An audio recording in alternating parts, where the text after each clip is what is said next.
Hey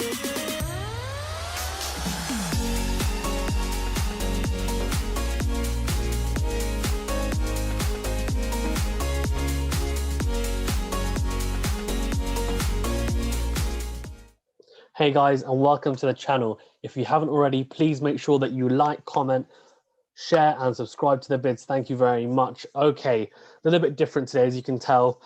No, I'm not at the ATP Tour Finals, unfortunately, but today was supposed to be the day that I was supposed to be at the ATP Tour Finals, so I thought I would just make myself even more depressed, and yeah, just keep looking at it and do a video with it as a background.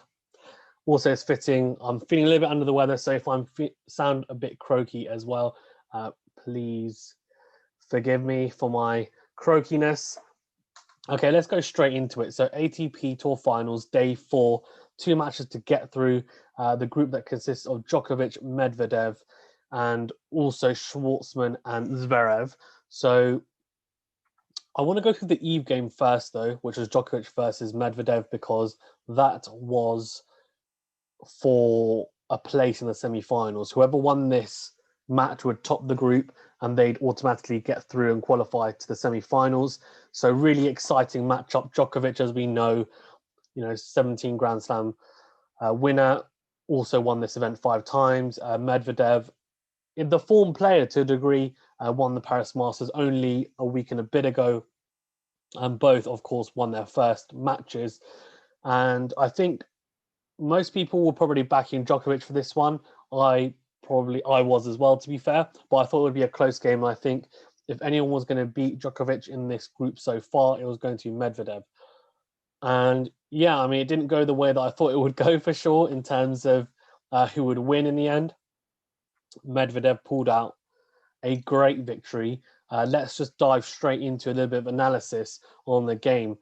So I think for me, something that really stood out to me was long rallies actually in this match. Of course, Djokovic, we know, has a heavy baseline game, as is the kind of modern theme nowadays in terms of gameplay and tactics, that you hit very consistently from the baseline with depth, with topspin.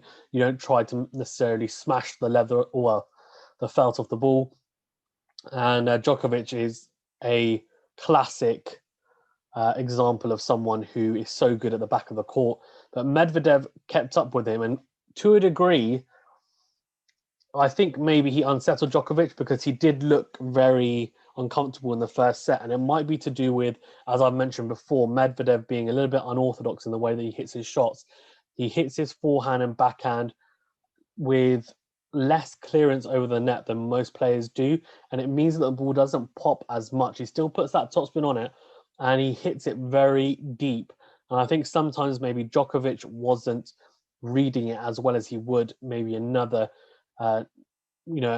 average a player who hits at an average clearance over the net.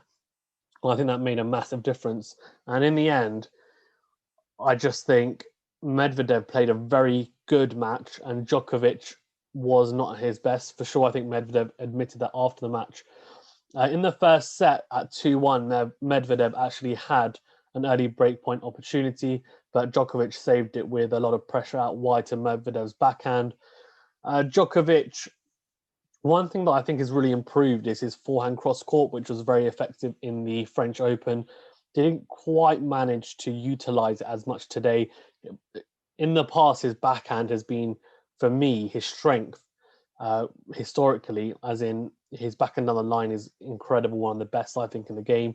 And I just think he's so consistent on that side. And his forehand, for me, wasn't really it wasn't as much of a weapon as it could have been. But now I feel like it is, and he's improved on that a lot. But a lot of unforced errors from him, which I'll go through in a little bit. But yeah, I mean, Medvedev in that first set was just very impressive. He opened up a breakpoint opportunity again at 3-all and really pressed Djokovic, add up on Djokovic's serve. A long rally ensued, and Medvedev, as I said, kept up with Djokovic and eventually won the point, with Djokovic kind of stretching and clawing at a forehand, trying to get it back. And he just couldn't quite. It was weird. It was one of those ones where, as a player who plays at a club, it's it's almost like the ball died on him. And I think my point earlier where I highlighted about the ball with Medvedev, the way he hits the ball is not with much clearance. It's very, very tight in terms of, margin for error over the net. And I think that is actually why Djokovic ended up almost not getting to it, and almost kind of it looked like it died on him, but it wasn't that. It was just the depth that he's used to is what Medvedev hits, but because he also hits such a flat ball to a degree in terms of clearance over the net, it just means it doesn't pop as much. And Djokovic, I think, was unsettled by that a little bit. So he managed to break to go 4-3 up, and then he had yet another break point at 5-3 in the first set, and Djokovic break point down and set point down, double faulted, which is very unlike him. Yeah, I mean, it was strange, as I said, because he was struggling at times to keep up in rallies, and he resorted to the drop shot, which I discussed with Amit in the last video that I did, where both of us were I think we were both in agreement even that the drop shot, especially in the French Open, is not the best shot to utilize. And Djokovic tried that in the French Open final, and Nadal punished him.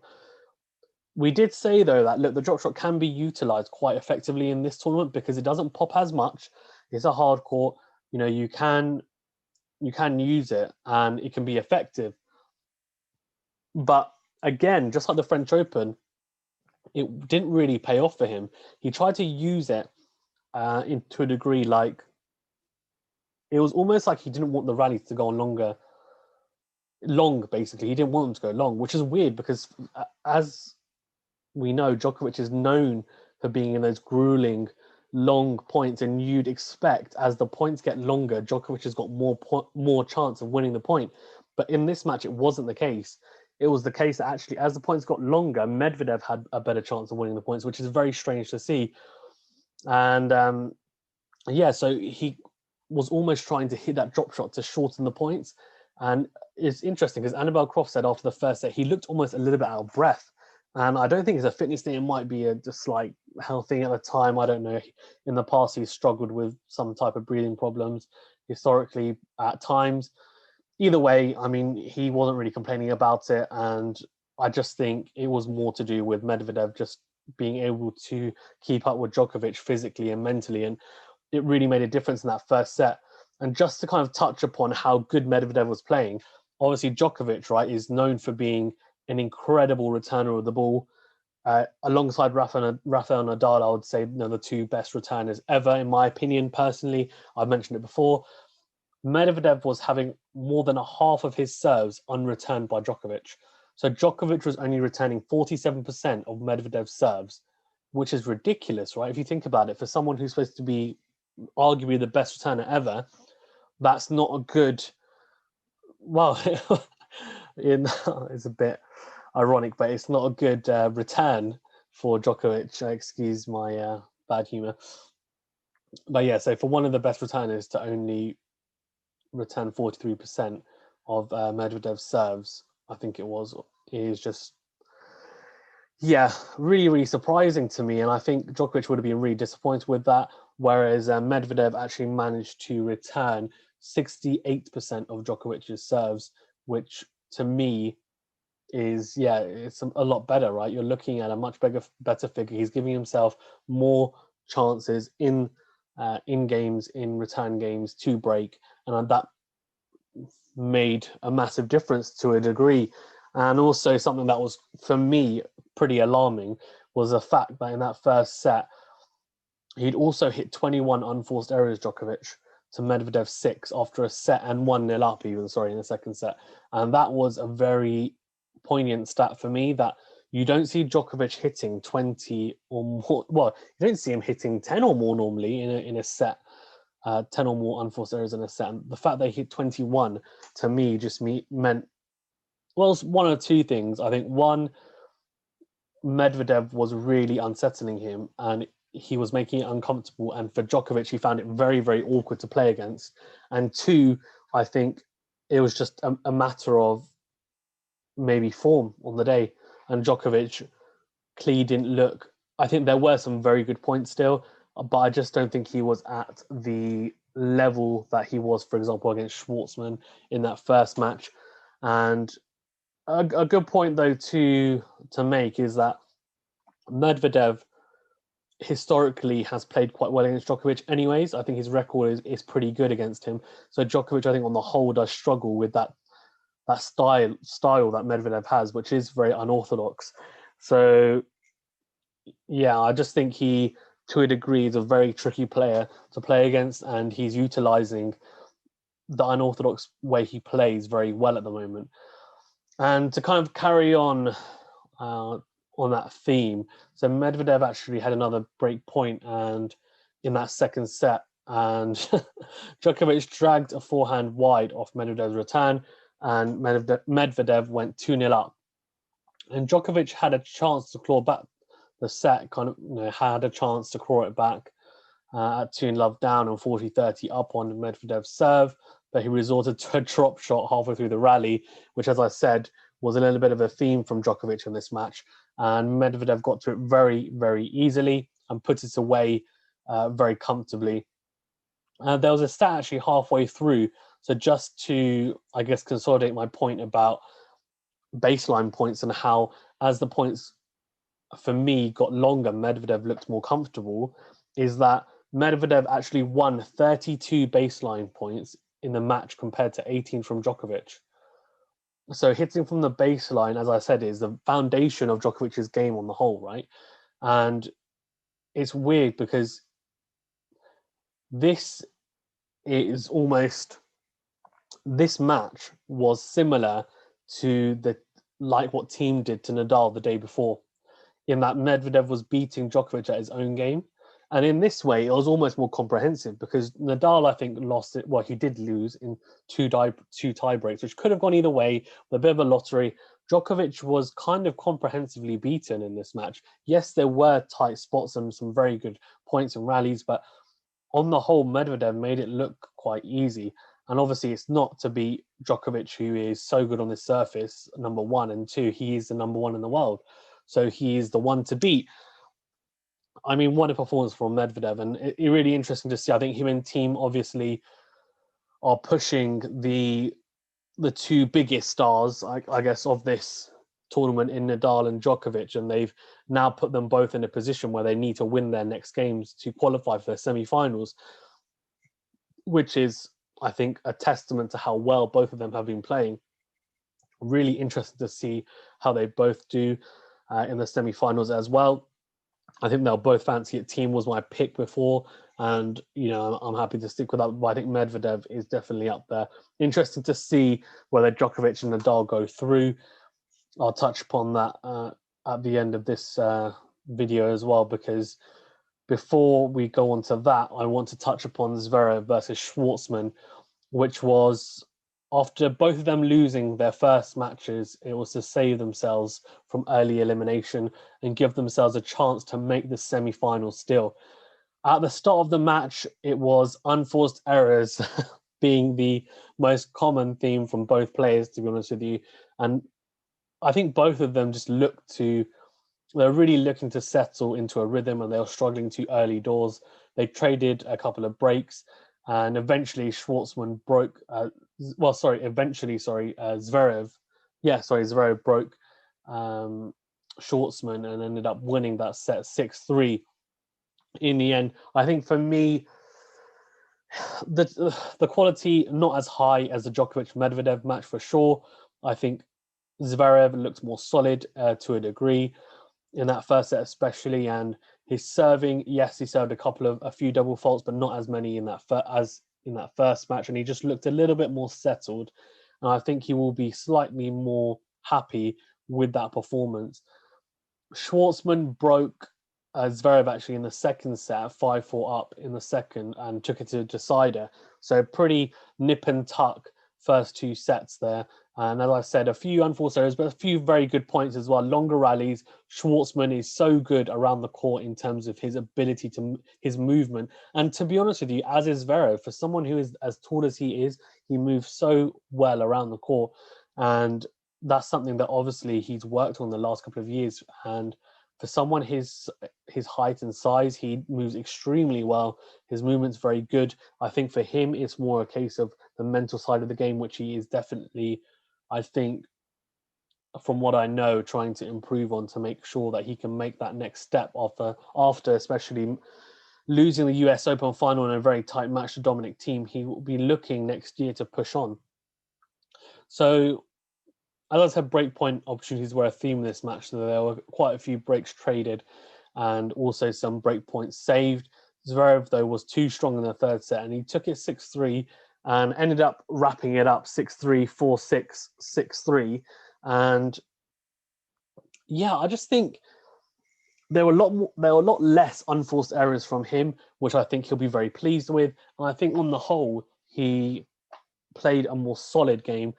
He is one of those players that I don't think he shirks away from responsibility or a challenge. And after, he was quite excited to be able to play Djokovic next, and it's going to be a shootout between those two now as to who goes through to the semi-finals. Similarly with Nadal and Thiem. Look, let's see what happens. I think both matches are going to be incredibly tight. Obviously, Schwartzman, like Rublev, unfortunately, will not be progressing through to semi-finals. But I think, look, for both of them, obviously, they both made their debuts here. And it is difficult to make your debut here with people, especially like Djokovic and Nadal, and even Medvedev, who's come in form. Zverev had a little bit of form. He was in the final of the Paris Masters. Thiem, obviously, we know US Open champion. These players are quality players, and there is it's no disgrace to lose to these types of players. And I enjoyed seeing Schwartzman play, and hopefully he can go out on his shield in the next match. Who knows? Give a good account of himself. I think Rublev will be looking to do the same. And yeah, I think it will be a very, very interesting next couple of days to see who makes those semis. My prediction would be that we're going to see Nadal beat Tsitsipas, and I said Nadal versus Thiem, Nadal versus Tsitsipas. My prediction would be Nadal's going to edge that, in my opinion. I'm a big Nadal fan, so it could just be me being biased. But also, I think Djokovic is going to probably beat Zverev, I would assume. Although Zverev, a couple of years ago, as Keval, who was on before when we did the preview vid, he rightly pointed out that Zverev beat Djokovic in 2018, a couple of years back in the final. And he's seen him in the flesh, and I think he knows how good Zverev can be. If Zverev's on the top of his game, then Djokovic has got to play at a very good level to win that. So these types of courts, Zverev was serving like 140 miles an hour in a couple of the games. These courts are made almost for his type of game. So we'll see how that goes. I think Nadal-Tsitsipas will be a very exciting match as well. Who knows? But I'm going to go with Medvedev against Nadal in the semis, and then I'll go with Thiem against Djokovic in the other semi. That's my prediction for the semi-final matchups. Let's see how it goes, though. Yeah, I'm really excited. Okay, well, thank you so much for listening. As I said, a little bit of a different video. I'm a little bit under the weather, so I just thought I would do it like this. It's just a little bit easier. I hope you still enjoyed it and stuck with me till the end of the video. I wanted to make sure that I'm getting out regular content and making sure that you guys are up to date with the ATP Tour finals as well, because it's been pretty exciting so far, in my opinion. Some big upsets and some extremely good matches as well in terms of quality.